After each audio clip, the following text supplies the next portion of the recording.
Hello दोस्तों, कैसे हैं आप सब। उम्मीद करता हूँ कि आप लोग ठीक होंगे।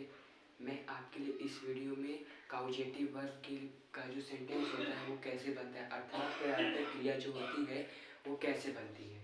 इस पहले ये जानिए कि प्रार्थक क्रिया किसे कहते हैं। तो कर्ता खुद से काम नहीं करता है, जो कर्ता होता है वो खुद से काम नहीं करता बल्कि वही काम दूसरों से करवाता है, उस क्रिया को प्रार्थक क्रिया कहते हैं।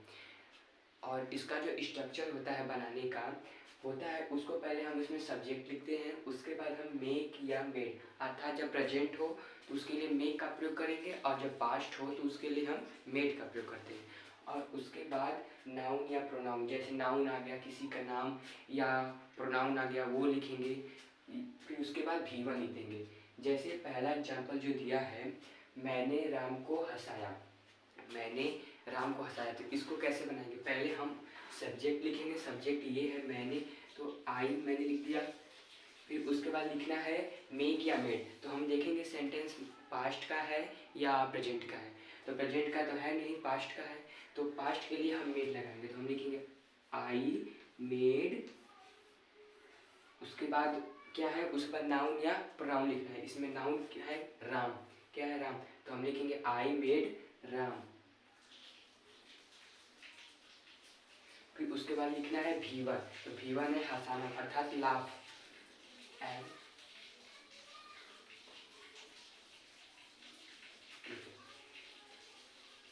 मैंने क्रिया है करता है, करता है, तो मैंने आई लिखा।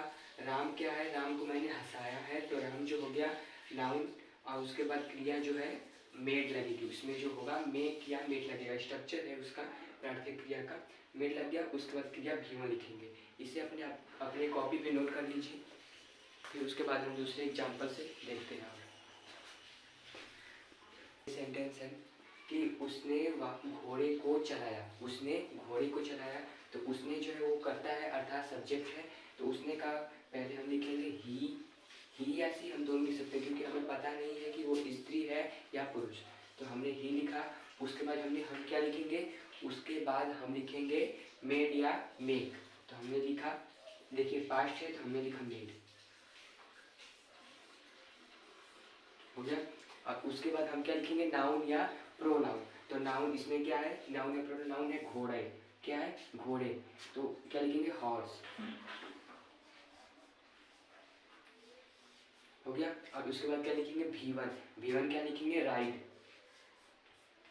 राइड मीन्स चलाना। अब इसको ड्राइव मत लिख दीजिएगा, नहीं, घोड़े को आपने दौड़ाया अर्थात राइड किया उसके साथ बैठकर इस पे। और दूसरा है मुकेश ने मुझे रुलाया, तो इसमें करता है मुकेश, इसमें लिखेंगे मुकेश।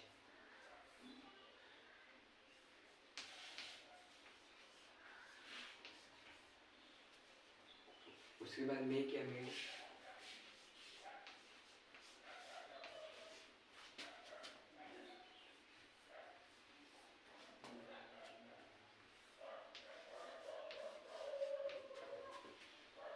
देखिए ऊपर वाले वाक्य में जो था ये क्या था, नाउन था, और नीचे इसमें क्या है प्रोनाउन, तो हमने नाउन या प्रोनाउन लिखना था, नाउन या प्रोनाउन लिख दिया। इसको अपने कॉपी पे नोट कर सकते हैं।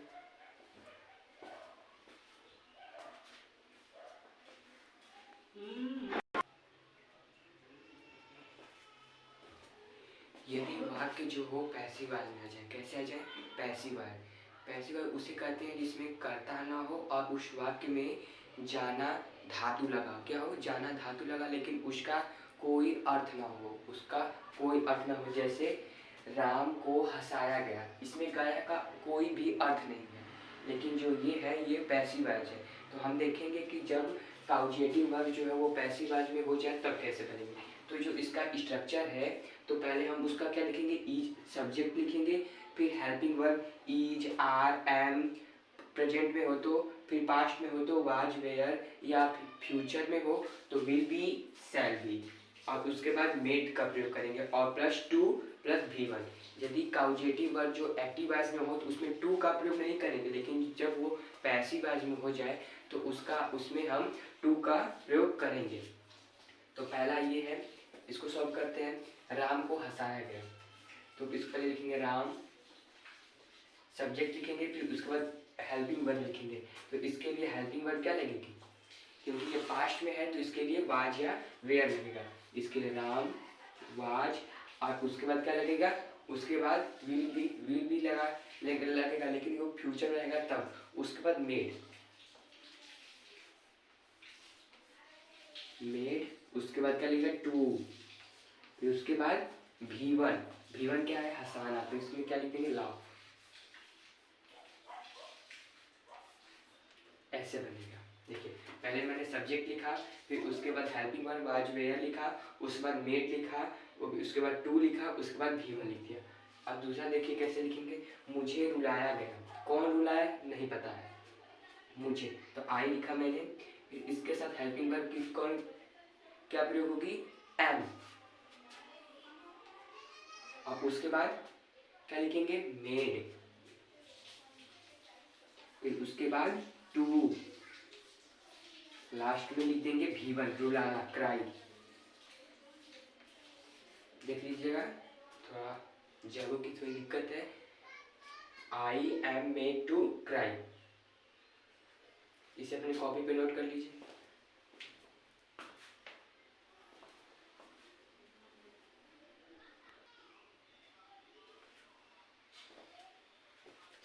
पहले एकदम शुरू में हमने ऐसे वाक्य देखे थे जिसमें जो करता था थोड़ा मोड़ा काम कर रहा था। जैसे मैंने राम को हंसाया, तो मेरे द्वारा राम को हंसाया गया। लेकिन इन वाक्यों में जो है राम ने पत्र लिखवाया। इन वाक्यों में कर्ता कोई काम नहीं कर रहा है, कोई काम नहीं कर रहा है, राम ने किसी और से पत्र लिखवाया है। इस वाक्य में देख सकते हैं, राम ने पत्र लिखवाया, मतलब राम ने पत्र लिखा नहीं, लिखवाया है।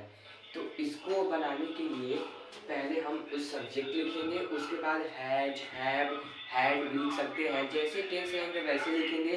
फिर उसके बाद ऑब्जेक्ट, उसके बाद V3 लिखेंगे, उसके बाद लिखेंगे V3। तो मैंने इस वाक्य को बनाता हूँ, राम ने पत्र लिखवाया, तो राम का लिखेंगे सब्जेक्ट आराम। उसके बाद पास्ट है तो उसके बाद इसलिए मैं क्या लगाऊंगा, पास्ट है तो हैड। फिर उसके बाद हैड हो गया, और उसके बाद क्या लिखेंगे, ऑब्जेक्ट। ऑब्जेक्ट क्या है, लेटर, लिखेंगे लेटर। हो गया लेटर, और बस यहीं तक। Ram had letter. अब ये देखिए ये वाला, मैं बाल कटवाया, तो पहले लिखेंगे सब्जेक्ट आई, फिर उसके लिखेंगे हैड, लिखेंगे माई,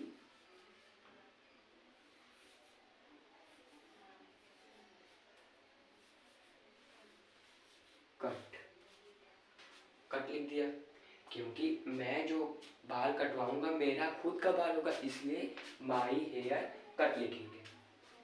इसे आप अपनी कॉपी पे नोट कर लीजिए, और जहाँ नहीं समझ में आए कमेंट करके बताइए, हम उसे फिर से समझाएंगे।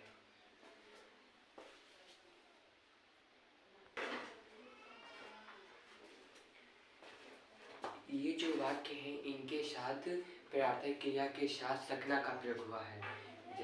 जैसे राम पत्र लिखवा सकता है, राम जो है वो पत्र लिखवा सकता है, लेकिन अभी लिखा है नहीं, लिखवा सकता है। और इसमें जो है राम ने पत्र लिखवा सकता था, नहीं कोई इसने कहा उसे, लेकिन वो लिखवाया नहीं। तो इसका जो स्ट्रक्चर है, तो इसका जो स्ट्रक्चर बनेगा सब्जेक्ट प्लस कैन या कुड। कैन का प्रयोग जब रहेगा प्रेजेंट में तब करेंगे, और कुड का जो प्रयोग करेंगे वो पास्ट में रहेगा तब करेंगे। और उसके बाद लिखेंगे हैव प्लस उसके बाद ऑब्जेक्ट, उसके बाद V3 लिखेंगे। सब्जेक्ट कैन या could plus have plus object plus V3। तो जो पहला वाक्य है, राम ने पत्र लिखवा सकता था, राम पत्र लिखवा सकता है, लिखवा सकता है। तो हम इसका पहले लिखेंगे राम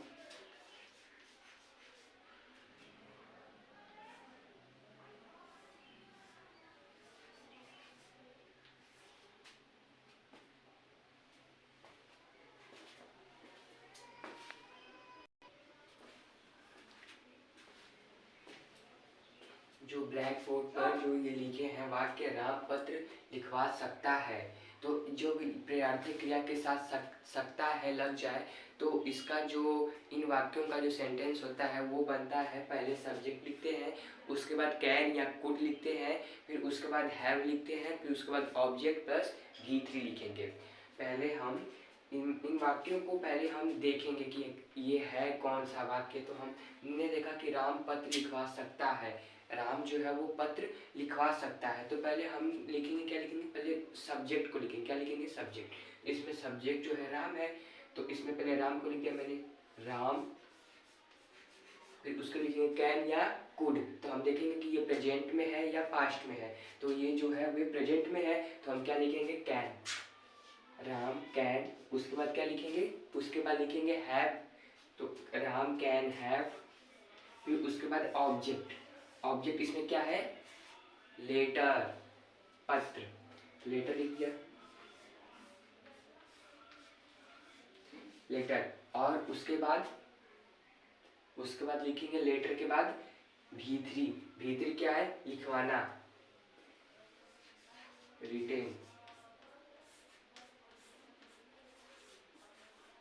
यहाँ पे ए हो जाएगा। Ram can have a letter written. और दूसरा वाक्य है राम पत्र लिखवा सकता था। राम जो था पत्र लिखवा सकता था। तो ये जो है पास्ट में है, तो उसी तरह इसका भी बनेगा, राम कुड हो जाएगा। क्या हो जाएगा, कुड। उसके बाद हैव, उस पर लेटर लिखेंगे,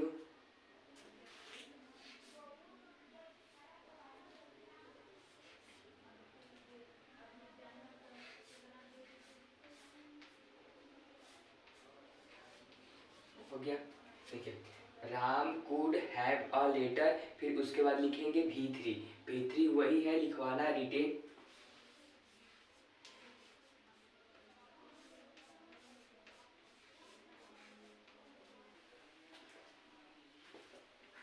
आशा करता हूँ दोस्तों कि ये जो वीडियो होगा आपके लिए फायदेमंद सिद्ध होगा।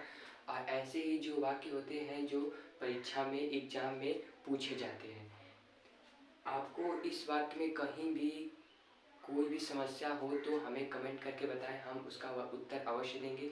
यदि आपको यह वीडियो अच्छा लगा हो तो हमारे चैनल को सब्सक्राइब करें और इस वीडियो को लाइक करें। धन्यवाद।